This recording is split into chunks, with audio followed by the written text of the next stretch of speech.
Why did Kundalini Shakti cover her head? What are these mysterious knots or Grandhis that block the spiritual energy within us?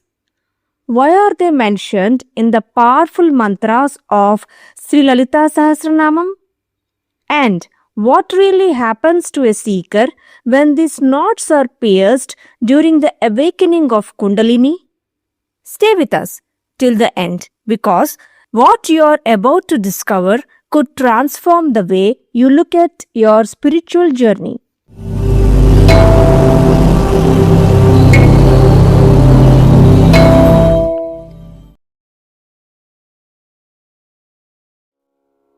What is a Grandhi?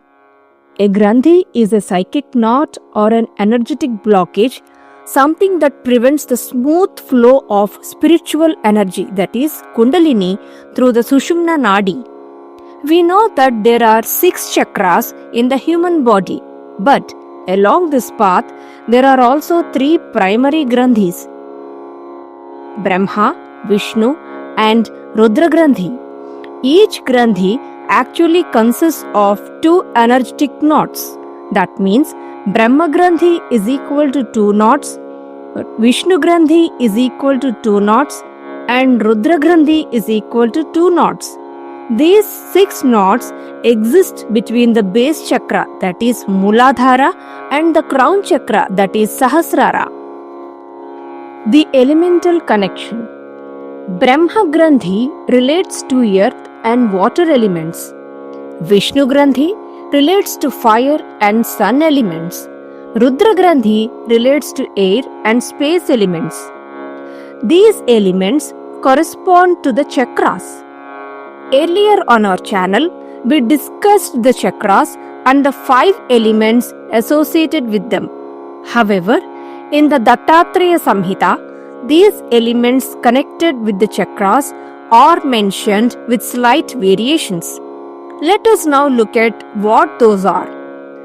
The Mooladhara chakra is associated with the earth element, the Swadhisthana chakra with the water element, the Manipura chakra with the fire element, the Anahata chakra with the sun principle, the Visuddhi chakra with the air element, and the Agnya chakra with the ether or space element.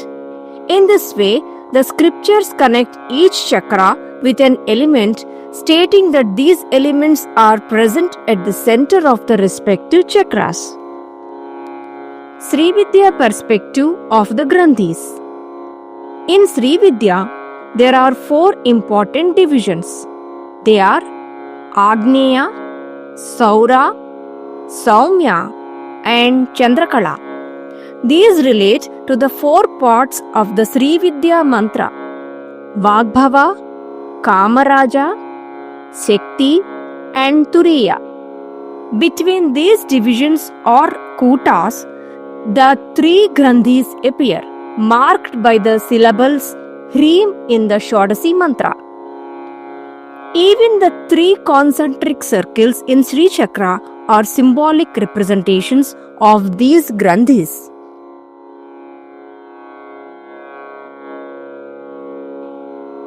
Mooladhara Chakra. The referred nama in Lalitha Sahasranamam is Mooladharaika Nilaya. This is where Kundalini resides in a coiled, dormant state. It is referred to in the 99th nama, signifying that Devi primarily resides here. The chakra has a 4-petaled lotus, but some traditions describe a red 1000-petaled lotus during Kundalini awakening, which we have already discussed in our previous episodes. This is the seat of deep ignorance where the soul is trapped in illusion. When the Kundalini is in a dormant state, there are 4-petaled lotus located in the Mooladhara chakra. In the core of this lotus, the face of the Kundalini Shakti remains hidden and coiled.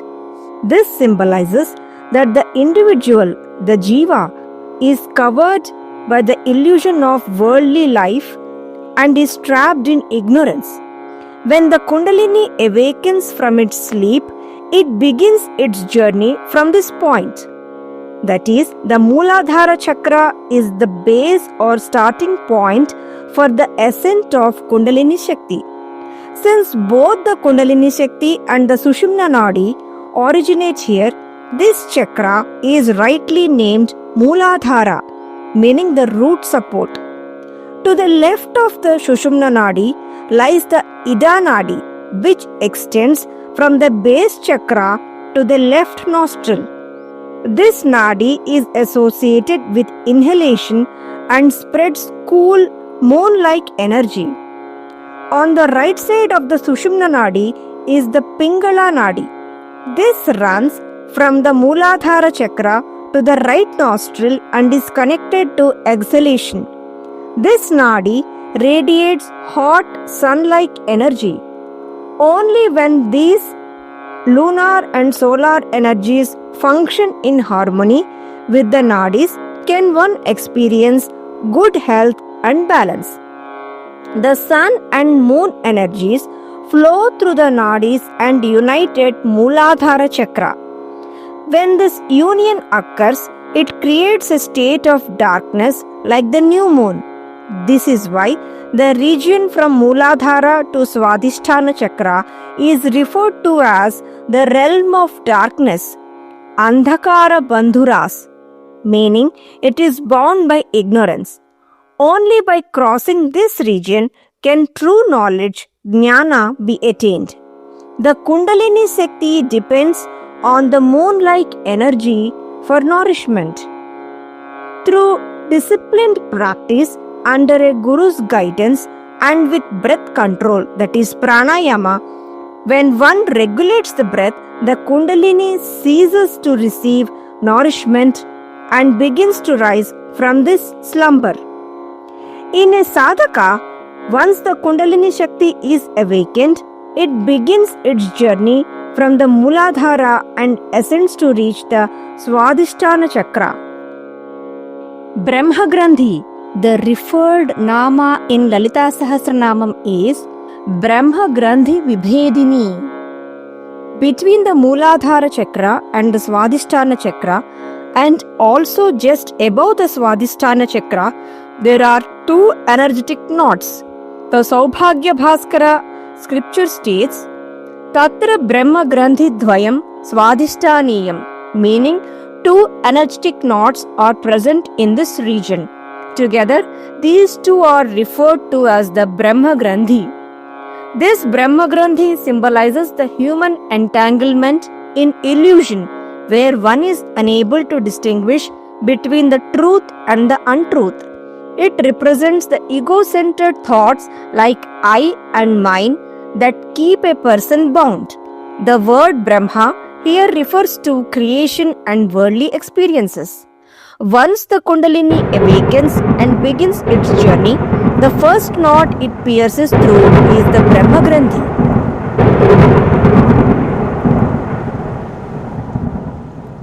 The 100th Nama describes Devi as the one who breaks this Grandhi, helping the seeker overcome ego and body identification.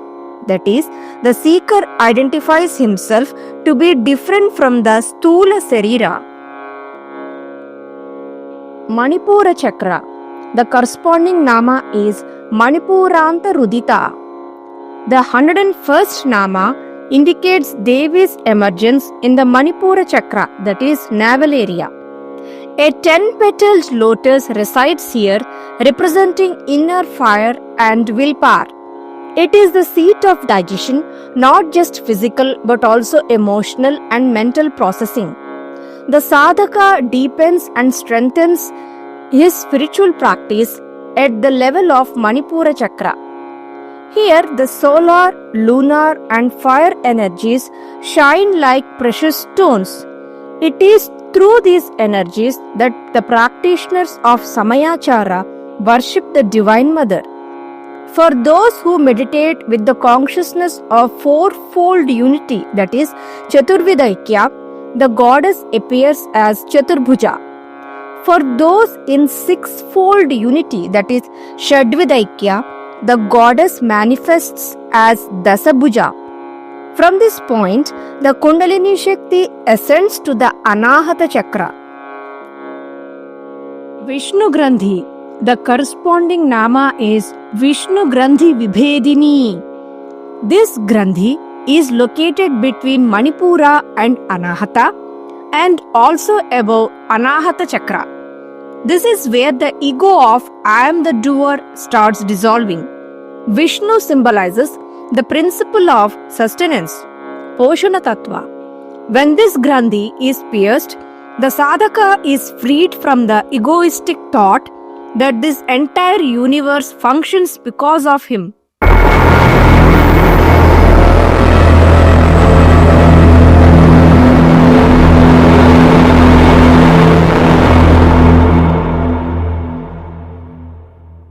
In other words, the identification with the subtle body, composed of the five senses, dissolves. Piercing this knot helps the seeker move from selfishness to selflessness. At this stage, the sadhaka begins to experience a higher consciousness, mental tranquility, and divine bliss. The 102nd Nama celebrates Devi as the one who pierces this Grandhi. From here, the Kundalini Shakti ascends to Visuddhi and Agnya Chakras. Agnya Chakra. The Nama corresponding to this chakra is Agnya Chakrantaralastha. This is the third eye center mentioned in the 103rd Nama.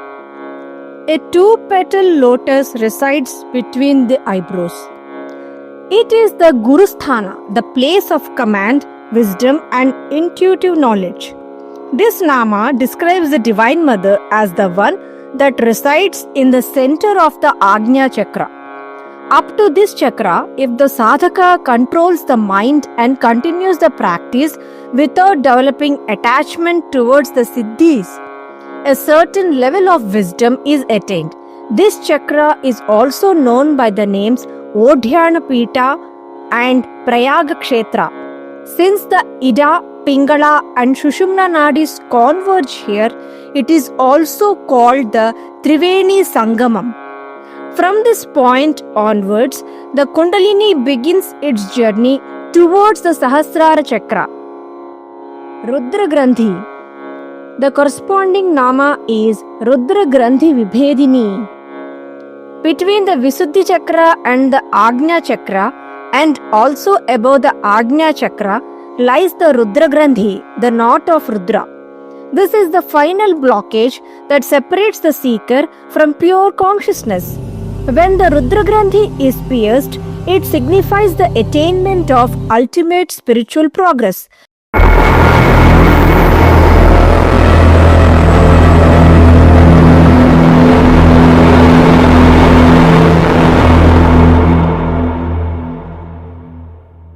This concept is conveyed in the 104th Nama of Sri Lalitha Sahasranamam, which means she who pierces the Rudra Grandhi. Upon the piercing of this Grandhi, the sadhaka attains the realization that the causal body, which carries the karmic impressions of past births, is not their true self. From this stage, the sadhaka guides the Kundalini to the Sahasrara Chakra and merges into the state of Shiva-Shakti unity.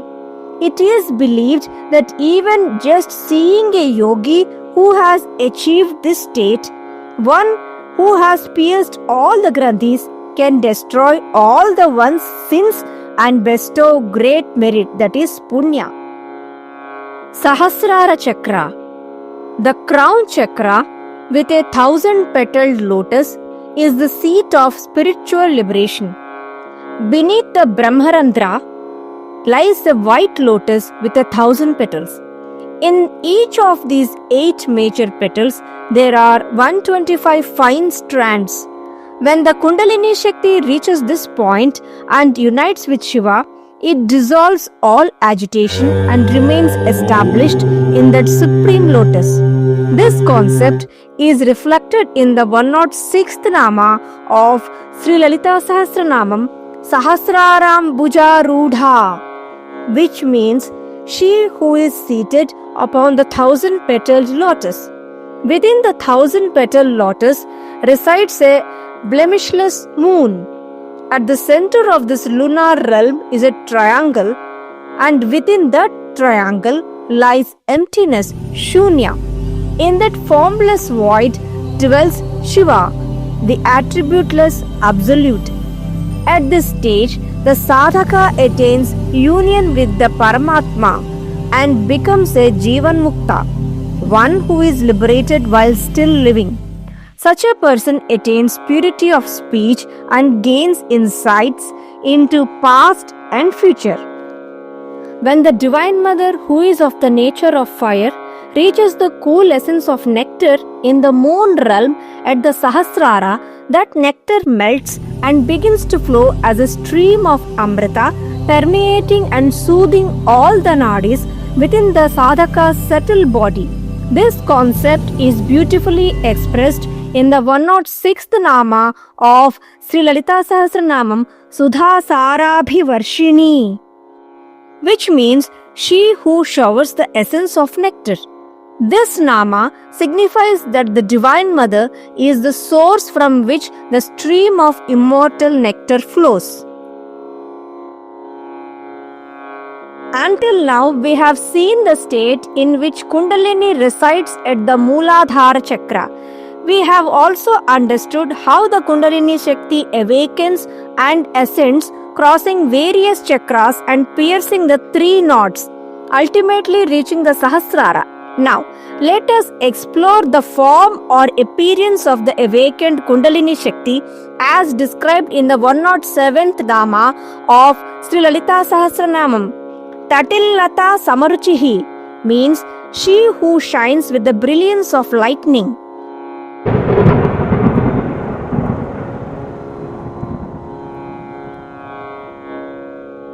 This Nama reveals that the awakened Kundalini Shakti radiates a glow like a flash of lightning amidst dark clouds.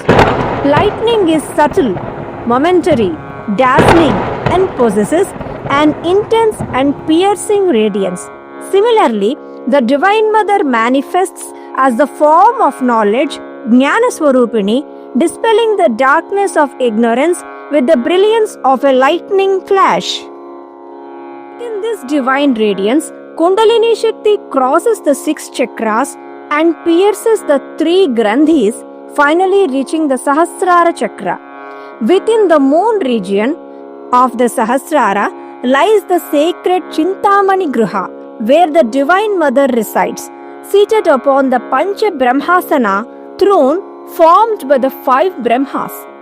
This truth is revealed in the 108th Nama of Sri Lalitha Sahasranamam, Shatchakropari Samsthita, meaning she who is established above the 6 chakras. In essence, this Nama signifies that the Divine Mother resides above all 6 chakras from Mooladhara to Agnya. The other details of the chakras will be shared as and when we encounter them in the Lalitha Sahasranamam. Also, Kundalini Shakti has 3 stages. We will learn about these namas in the next episode. So, now you know what seems like symbolic poetry in the Lalitha Sahasranamam is actually a precise roadmap of your inner transformation. These Grandhis are not just metaphors. They are real energetic barriers you can transcend through sadhana, devotion, and inner discipline. Did this change the way you look at your spiritual practice? How Devi's grace can help you break through your inner limitations? Share your thoughts in the comments. Thus, we reach the end of this video. Please leave your opinion in the comment section below. If you had a good time watching this, please drop a like and share this video with your friends. Until I meet you in another exciting video, this is your host Manasa signing off.